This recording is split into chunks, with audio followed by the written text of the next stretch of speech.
اللہ کے رسول صلی اللہ علیہ وسلم ایک یہودی بچے کی عیادت کے لیے خود تشریف لے کر گئے تھے اس کے اپنے گھر۔ یہی تو مربت اور رواداری ہے۔ امام صاحب، امام کا ایک تقدس ہوتا ہے، ایک وقار ہوتا ہے۔ کیا یہ اچھا لگتا ہے کہ وہ ساحل سمندر پر موج مستی کرتا پھرے، یا نوجوانوں کے لیے پولیس اسٹیشن کے دھکے کھائے؟ یہ امام کے شایان شان ہرگز نہیں ہے۔ ارے جناب، زمین پر سیر و تفریح کے ذریعے اللہ کی قدرت دیکھنے کا حکم تو اللہ نے خود ہی دیا ہے، بارہا قرآن میں دیا ہے۔ اور دوسروں کی مدد کرنا، انہیں مشکلات سے نجات دلانا تو شیوہ رسول صلی اللہ علیہ وسلم اور مقصد تخلیق انسانیت ہے۔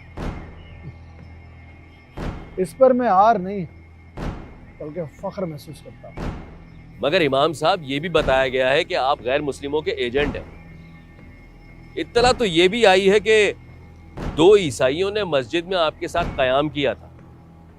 ہمیں تو بتا دیجئے کہ وہ کون سی منصوبہ سازی تھی جو آپ لوگ کر رہے تھے ہمارے دین کے خلاف۔ طالب صاحب، مجھے وہ رات اچھی طرح سے یاد ہے۔ اس رات میں درس قرآن کے بعد گھر جانے کی تیاری کر رہا تھا جب وہ واقعہ رونما ہوا۔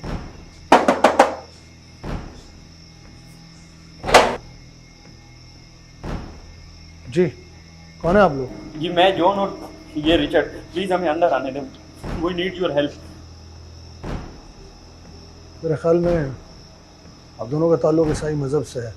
خیر، میں آپ لوگوں کی کیا مدد کر سکتا ہوں، بتائیے۔ آپ نے بالکل صحیح پہچانا۔ دیکھیں، ہم ایک پارٹی اٹینڈ کر کے آ رہے تھے کہ گھر کے لیے نکلے، اچانک ڈاکوں نے ہمیں لوٹ لیا۔ اب ہمارے پاس کچھ بھی نہیں ہے، پلیز ہماری ہیلپ کر دیں۔ اور رات بھی زیادہ ہو گئی ہے اور کنوینٹ بھی نہیں ہے ہمارے پاس، اور ہم نے سوچا کہ پناہ لینے کے لیے گوٹ سے گھر سے بہتر اور کوئی جگہ نہیں ہو سکتی، اس لیے ہمیں اندر آنا۔ ٹھیک ہے، آئیے۔ نہیں رک جائیں، مسجد ہے یہ، جوتے اتار کر آئیے۔ شکریہ، آئیے اندر آئیں۔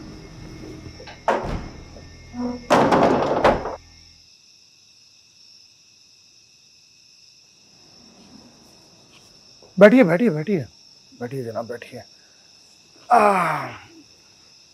آپ لوگوں کے ساتھ تو واقعی بڑا برا ہوا، لیکن پھر بھی اللہ نے خیر رکھی، اللہ نے خیر رکھی۔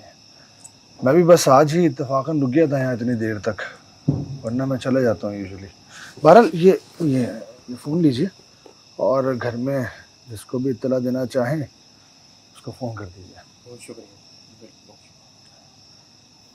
کچھ کھایا آپ نے، کچھ پانی وانی پیا؟ جی جی، بہت شکریہ۔ تو یہ تھا اس رات کا قصہ۔ ایک بار نجران سے ایک عیسائیوں کا وفد مدینے آیا تو آپ صلی اللہ علیہ وسلم نے رواداری کا مظاہرہ کرتے ہوئے انہیں مسجد نبوی صلی اللہ علیہ وسلم میں ٹھہرایا اور خود ان کی مہمان نوازی فرمائی۔